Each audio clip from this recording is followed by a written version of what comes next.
ओम नमः शिवाय। मैं हूं एस्ट्रोलॉजर के एम सिन्हा और मैं अपने यूट्यूब चैनल पर आप सभी का हार्दिक स्वागत करता हूं। कल 13 नवंबर कैसा बीतेगा मेष से लेकर मीन लगन वाले जातकों का, और साथ ही आपके जो दो प्रश्न पूछे गए हैं। एक प्रश्न हमारे ही क्लाइंट हैं, उन्होंने अपने डॉटर के बारे में पूछा है कि अगर उनकी कुंडली में नीच का ग्रह है, तो उन्होंने ग्रह का नाम भी मेंशन किया हुआ है, नीच का शुक्र है। क्या उनको डायमंड पहनना सूट करेगा या नहीं करेगा, ये पहला क्वेश्चन आज का है। और दूसरा है जेमिनी दशा क्यों देखी जाती है।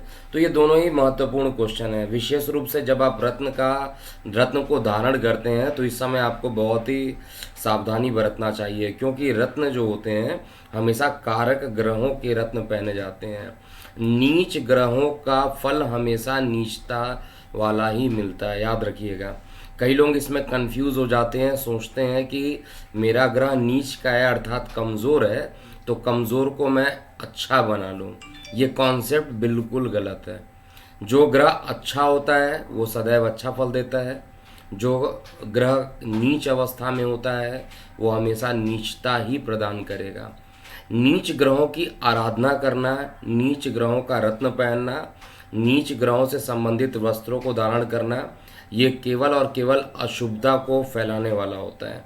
इसीलिए कभी भी नीच ग्रहों के रत्न को नहीं पहनना चाहिए। लेकिन कई ऐसी कंडीशन होती है जिसमें नीच के ग्रहों की भी भूमिका हो जाती है और रत्न धारण करवाना पड़ जाता है। जैसे सपोज कीजिए किसी का विवाह नहीं हो रहा है और उसका जो मालिक है वो नीच का कोई ग्रह है और अस्त की कंडीशन में है। नीच का ग्रह है, अस्त की कंडीशन में है। अगर अस्त नहीं होगा तो आप रत्न बिल्कुल भी नहीं पहना सकते। नीच का हो और आप सोचिए कि वैवाहिक जीवन नहीं स्टार्ट हो रही है, विवाह नहीं हो रहा है, तो और विवाह में विलंब होना स्टार्ट हो जाएगा। लेकिन वही नीच का ग्रह अगर अस्त भी है तो निश्चित रूप से आपको कुछ टाइम के लिए वो रत्न को पहनना चाहिए। लेकिन अस्त अस्त कंडीशन को छोड़कर किसी कंडीशन में आप नहीं पहने। और वैसे भी नीच ग्रहों को जितना ज़्यादा आप दान करें, नीच ग्रहों से संबंधित वस्तुओं को जितना ज़्यादा दान करें वो आपके लिए अच्छा रहेगा।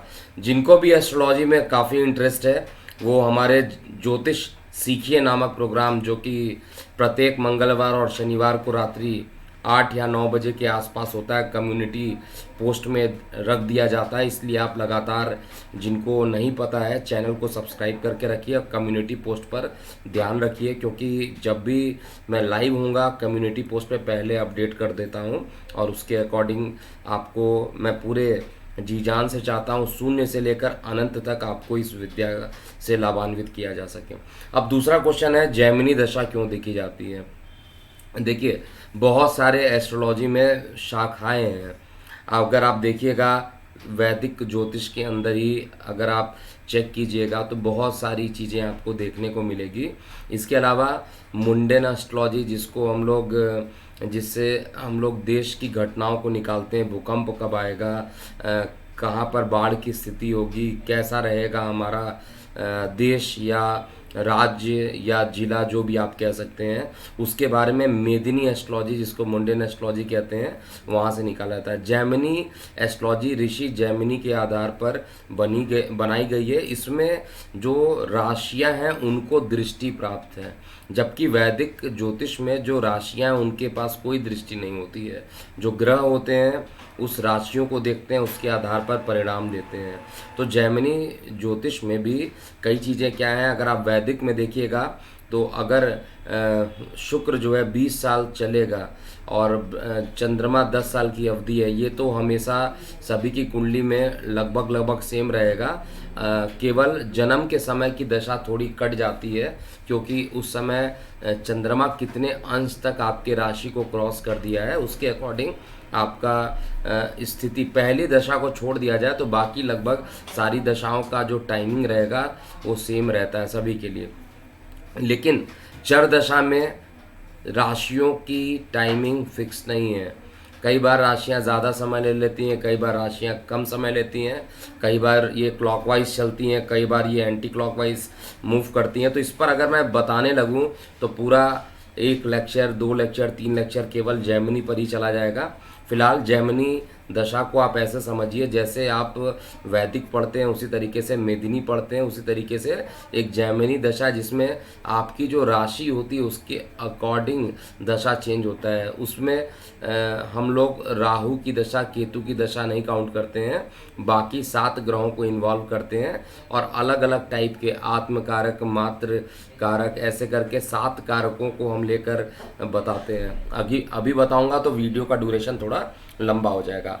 अब हम बात करते हैं कल कैसा बीतेगा, कल का क्या पंचांग कहता है, आइए हम इस वीडियो में समझते हैं। तो कल का पंचांग आपको डिस्प्ले में दिखाई दे रहा होगा। कल 13 नवंबर है, शुक्ल पक्ष दशमी रहेगा और ये पूरा दिन रहने वाला है। 14 नवंबर को सुबह 5:04 तक ये दशमी तिथि रहेगी। रवि योग बन रहा है, शतभिषा नक्षत्र में चंद्रमा 3:25 तक रहेंगे और उसके बाद पूर्व भाद्रपद नक्षत्र जो कि बृहस्पति का नक्षत्र होता है उसमें चले जाएंगे। राहु के नक्षत्र से निकल के शतभिषा नक्षत्र राहु का नक्षत्र होता है, वहां से निकल के धनिष्ठा नक्षत्र में जाएंगे, बृहस्पति के नक्षत्र में जाएंगे। तो क्या प्रभाव होगा? योग व्याघ्रात्र योग है और साथ में तैतिल करण होगा, जैसा कि डिस्प्ले में मैंने लिखा हुआ है। पूर्व दिशाशूल रहेगी। कभी पंचांग के बारे में विस्तृत भी ज्योतिष सीखिए नामक कार्यक्रम में ही बताऊंगा क्यों ऐसा देखा जाता है।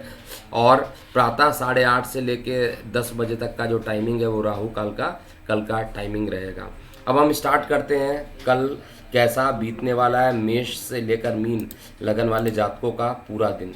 देखिए, इस वीडियो को आगे बढ़ाओ इससे पहले अगर आपके मन में भी कोई डाउट है तो आप अपने क्वेश्चन को हमारे व्हाट्सएप नंबर 9818318303 पर भेज सकते हैं, जिससे कि हम आपके प्रश्नों के उत्तर इस दैनिक राशिफल में बताएं।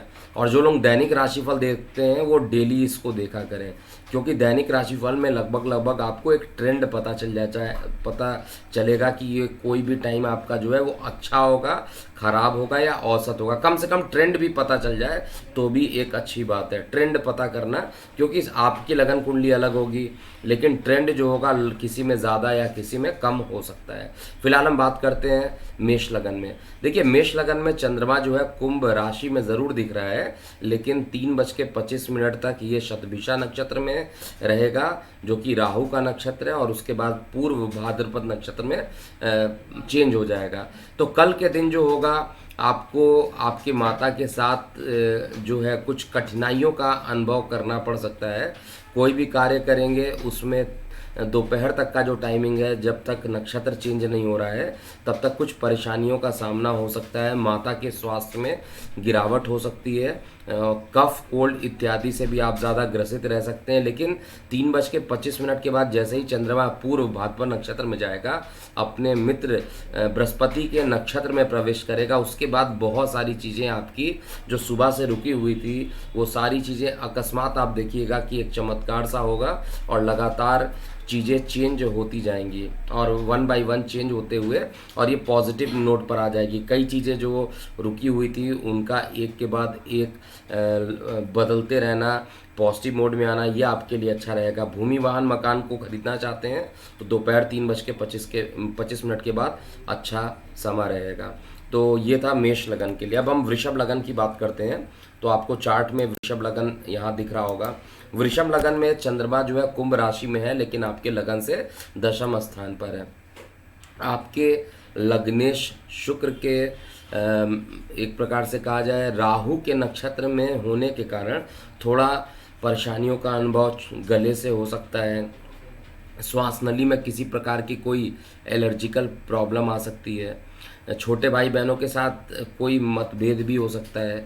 लेकिन दोपहर 3:25 के बाद जैसे ही नक्षत्र परिवर्तन होगा बृहस्पति का, वैसे ही अंदर से कॉन्फिडेंस डेवलप हो जाएगा। सुबह का जो मौसम रहेगा दोपहर तक का आप ये मान के चलिए थोड़ा सा सुस्त रह सकते हैं, सिंपल वर्ड कहा जाए लेजीनेस ज़्यादा आपके अंदर रहेगा, लेकिन उसके बाद अकस्मात एक्टिवेशन मोड में आप आ जाएंगे और एक के बाद एक सारे काम आपके भी बनने प्रारंभ हो जाएंगे।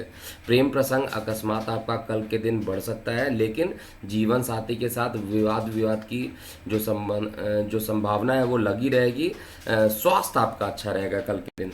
मिथुन लगन वाले जातकों की बात किया जाए तो मिथुन लगन में चंद्रमा की उपस्थिति आपके लगन से भाग्य स्थान पर हो रही है, और अभी ये भाग्य में जाने के कारण भाग्य से पैसा मिलना दोपहर 3:25 के बाद कुछ ज़्यादा सक्रिय हो जाएगा। उससे पहले थोड़ा डिलेमा की स्थिति में रहेगा कि करे कोई काम को किया जाए, यस नो, इसी अंडरस्टैंडिंग में आपका पूरा टाइम निकल जाएगा। लेकिन जब आप एक पक्का डिसीजन कर लेंगे, उसी के कारण आपके परिवार में भी खुशियाँ कल के दिन आ सकती है, और साथ में आपका भाग्य कल के दिन बहुत ज़्यादा सकारात्मक रहने वाला है। धार्मिक यात्राओं पर भी निकलने की पूरी संभावना यहाँ पर हो रही है। जिनके विवाह नहीं हो रहे हैं और उनके विवाह की बात चल रही है, मिथुन लगन के हैं, तो कल विवाह की जो बात है 3:25 के बाद कोई अच्छी खबर आपको मिल सकती है, गोचर में जो मैं चेक कर पा रहा हूँ। हालांकि आपके जो जीवन साथी हैं, जो लोग वैवाहिक जीवन व्यतीत कर रहे हैं, उनके जीवन साथी के भाग्य का उदय होने के कारण आपके कई प्रकार की कठिनाई जो थी वो ख़त्म हो जाएगी। लेकिन जिनके प्रेम प्रसंग चल रहे हैं, उनके प्रेम प्रसंग में कहीं कुछ तू मैं होने की संभावना भी मिथुन लगन में दिखाई दे रही है। कर्क लगन की बात करते हैं। देखिए, कर्क लगन में आप देख रहे होंगे चंद्रमा अष्टम में है, कुंभ राशि में है, और नक्षत्र भी ये चेंज करेगा, पूर्व भाद्रपद नक्षत्र में जाने वाला है। तो ओवरऑल देखा जाए तो कल किसी प्रकार के ट्रेडिंग से बचिएगा, किसी प्रकार का कोई ट्रेडिंग मत कीजिएगा कल। शेयर, सट्टा, लॉटरी, किसी भी टाइप के कर्क लगन वाले कल के दिन अगर करेंगे तो आ बैल मुझे मार वाली कहानी हो जाएगी। और कोल्ड कफ अभी भी लग सकता है, अकस्मात गले में प्रॉब्लम स्टार्ट हो जाना और जल क्षेत्र में दुर्घटना इत्यादि होने के योग भी कर्क लगन वाले जातकों के लिए हो रहे हैं। तो अभी आपको यहाँ पर बहुत धैर्य के साथ काम करना चाहिए। किसी कार्य के पूर्ण होने के कारण आपका मन प्रसन्नचित रहेगा, लेकिन आप देखिएगा कि स्वास्थ्य जो है पहले के रिस्पेक्ट में थोड़ा सा खराब होते जा रहा है, तो उस पर आपको काफ़ी ध्यान देना पड़ेगा। और इस समय मेडिटेशन की बहुत ज़्यादा आपको रिक्वायरमेंट हो सकती है। विशेष रूप से एक बार चंद्रमा कुंभ से जब निकल जाएगा तो आपको रिलैक्सेशन भी देगा, भाग्य का साथ भी देगा, तो थोड़ा सा परेशानी अभी रहेगा। और पंचम स्थान का जो केतु है वो थोड़ी सी परेशानी अभी भी उत्पन्न करने की कोशिश कर रहा है। सिंह लगन वाले जातकों के लिए जो सबसे इम्पॉर्टेंट बात क्या है, आपका जो चंद्रमा लगन से सप्तम स्थान पे जा रहा है और विदेशों से आपको लाभान्वित करने वाला, ऑनलाइन से जो लोग काम करते हैं उनको अच्छा रिजल्ट मिल जाएगा। और अकस्मात आप देखिएगा कि जो काम नहीं हो रहे थे काफ़ी दिन से, वो कल से होने स्टार्ट हो जाएंगे। कुछ दिन में देवगुरु बृहस्पति का भी राशि परिवर्तन होगा, तो जीवन साथी के साथ आपके जो संबंध होंगे वो और अच्छे होते जाएंगे, मजबूत होंगे। और जिनके साथ आपने सोचा था कि आपकी लड़ाई हो चुकी है और वो दूर हो गए अकस्मात, उनसे ही मुलाकात आपकी हो सकती है, और ये अच्छे रिलेशन में बदलता हुआ चेक कर पा रहा हूँ। इसके अलावा छोटे भाई बहनों से मैं बार बार बोल रहा हूँ, सिंह लगन वाले जातकों को कुछ परेशानी हो सकती है, कानों में दर्द होने की शिकायत, लेजीनेस रहना, ये सब चीज़ अभी भी लगी रहने वाली है, लेकिन कल का दिन सामान्य से अच्छा बीतेगा। कन्या लगन की बात करते हैं तो कन्या लगन में चंद्रमा की उपस्थिति रोग, ऋण और शत्रु भाव में होने के कारण थोड़ा सा आय के साधन में परेशानी होगी कल के दिन में। बड़े भाई बहनों से मतभेद कल के दिन भी लगा रहेगा, लेकिन 3:25 के बाद जो है आपके जो भाई बहनों के साथ मतभेद है वो कम होते हुए दिखाई देंगे, और किसी नतीजे पे आप कल पहुंच पाएंगे। कोई बड़ा डिसीजन लेने के लिए सोच रहे थे, इफ बट चल रहा था, तो उस पर एक पर्टिकुलर एक डिसीजन आप लेकर उस चीज़ को फुल एंड फाइनल करेंगे, ये मेरी भविष्यवाणी है। इसके अलावा गले में कुछ भी मैंने आपको बता चुका हूँ कि वार्तालाप करते समय बहुत धैर्यपूर्वक बात करना होगा, क्योंकि सूर्य मंगल की युति अभी भी परिवार में विवाद करने के लिए अकेला यही 2 ग्रह सफिशिएंट है। चंद्रमा थोड़ा सा यहाँ पर अष्टम में 6वें घर में जा रहा है, तो अकस्मात ट्रैवलिंग के योग भी आपके बनेंगे, और ट्रैवलिंग करने से कई प्रकार के रुके हुए कार्य पूरे होंगे। प्रेम प्रसंग का अकस्मात बढ़ना सामान्य सी बात होगी।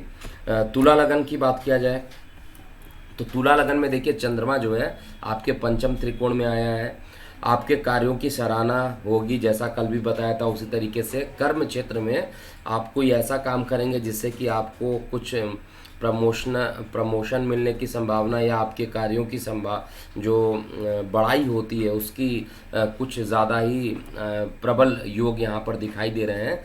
बुद्धि कुशाग्र रहेगी जैसा मैं बताया था, लेकिन मेहनत काफ़ी करना पड़ सकता है इस समय। मेहनत आपको काफ़ी करने के बाद सफलता मिलेगी। और माता के स्वास्थ्य में अकस्मात कुछ गिरावट होना, गले में टॉन्सिलाइटिस वगैरह में ज़्यादा और परेशानी बढ़ना, ऐसा कल के दिन मैं चेक कर पा रहा हूँ।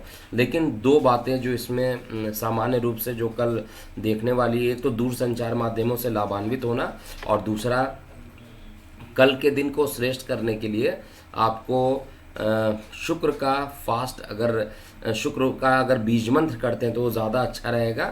कंडीशन है कि शुक्र देवता जो है आपकी कुंडली में नीच स्थान पर नहीं बैठे हों।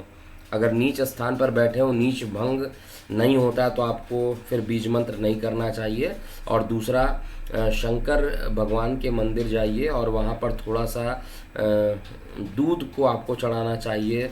ओम नमः शिवाय बोलकर थोड़ा मिश्री डाल के शिवलिंग पर चढ़ाने से आपके कल के दिन जो है काफ़ी अच्छे बीतते हुए दिखाई दे रहे हैं। इसके बाद हम बात करेंगे वृश्चिक लगन की। स्कॉर्पियंस का क्या हाल होने वाला है।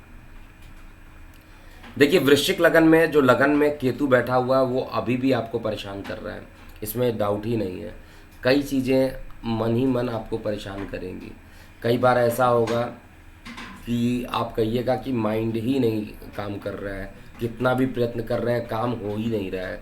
तो इन सभी चिंताओं से थोड़ा सा ग्रसित हो सकते हैं कल का दिन, लेकिन फिर भी भाग्य का सहयोग आपको मिलेगा, और भाग्य के कारण, माता के सहयोग के कारण दिन अच्छा हो सकता है। अगर आपकी माता है तो आपको उनको कल के दिन निश्चित रूप से पूरा सेवा करना चाहिए, और वैसे भी हर प्रत्येक दिन अगर करते हैं तो बड़ी अच्छा रहेगा।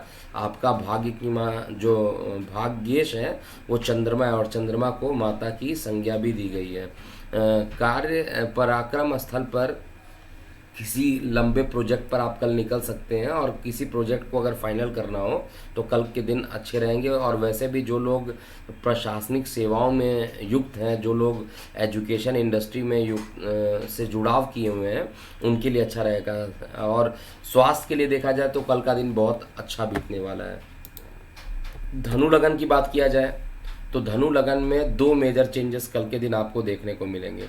सबसे पहला चीज़, धनु लगन में जो चंद्रमा की पोजीशन बन रही है वो आपके तृतीय स्थान पर बन रही है, और तृतीय स्थान पर चंद्रमा सुख के लिए आपको काफ़ी मेहनत भी करना पड़ेगा। परिवार में कोई विवाद चल रहा है तो निश्चित रूप से आप कल अपने विवेक का पूरा यूज़ करके, अपने मस्तिष्क का पूरा यूज़ करके उस विवाद को सॉल्व कर लेंगे, और इस कारण से आपकी काफ़ी परिवार में और समाज में एक प्रकार से कहा जाए अच्छी इमेज बनेगी। स्वास्थ्य सामान्य से अच्छा बीतता रहेगा, लेकिन शिक्षा वर्ग यानी विद्यार्थी वर्गों के लिए कल का दिन बहुत अच्छा नहीं है। आपको पूरी मेहनत करने के बाद ही आपको सफलता कल के दिन मिलेगी, क्योंकि विद्यार्थी वर्गों के लिए अभी भी स्थिति थोड़ी सी नाजुक है। आपका जो पंचमेश है वो नीच के सूर्य के साथ युति कर रहा है, तो थोड़ा अभी परेशान कर सकता है। तो थोड़ा सा रिलैक्स्ड होकर ही काम कीजिएगा, और कोशिश कीजिए कि अभी कोई भी नया काम ना करें। हमेशा अभी इस समय जो कंडीशन बन रही है उसमें वेट एंड वॉच की कंडीशन आपकी रहनी चाहिए। मकर लगन की बात किया जाए तो मकर लगन में चंद्रमा की जो उपस्थिति है वो आपके धन भाव में है। सप्तमेश धन में जा रहा है, या धनेश सप्तम आता हो, तो ऐसे लोगों को जो दैनिक रोजगार के क्षेत्र में कहा जाए तो उनको काफ़ी लाभान्वित मिलेगा। दैनिक रोजगार के क्षेत्र में आप अच्छा काम करेंगे, पर लेकिन इसी के साथ ही चंद्रमा क्योंकि थोड़ा सा शीतल ग्रह है, ठंडा ग्रह है, तो गले में कुछ इन्फेक्शन आपको कर सकता है। इस समय गर्म पानी पीजिए अगर ठंडे क्षेत्र में आप रह रहे हैं, नहीं तो गले में परेशानियां बढ़ सकती है। कल के दिन किसी प्रकार का जल से संबंधित कोई जोखिम काम मत कीजिएगा। किसी भी कोस्टल एरिया वगैरह में जाने से पहले थोड़ा सा ध्यान दीजिएगा, नहीं तो परेशानियां बढ़ सकती हैं। इसके अलावा कार्य व्यवसाय में आपका दिन सामान्य रहने वाला है, इनकम में कई बार जो विरोधी और शत्रु रहेंगे वो आपको परेशान करने की कोशिश करेंगे, लेकिन अंततः आपके लिए एक अच्छा परिणाम यहाँ पर मैं चेक कर पा रहा हूँ। कुंभ लगन की बात किया जाए तो कुंभ लगन में जो चंद्रमा है, कुंभ लगन में जो चंद्रमा है वो आपके लगन में आने वाला है। लगन में आने के कारण ये आपको थोड़ी सी कई कामों में जो है परेशानियां उत्पन्न करेगा, रुकावट उत्पन्न करेगा। कई बार क्या होगा, आप कार्यों को करने की कोशिश करेंगे लेकिन हर बार ऑब्स्टेकल्स का सामना करना पड़ेगा, और ऑब्स्टेकल आने के कारण आपको लगातार थोड़ा सा टेंशन, मानसिक तनाव यहाँ पर बढ़ सकता है। इसलिए किसी प्रकार के कोई नए कार्यों को कल के दिन आप प्रारंभ ना करें।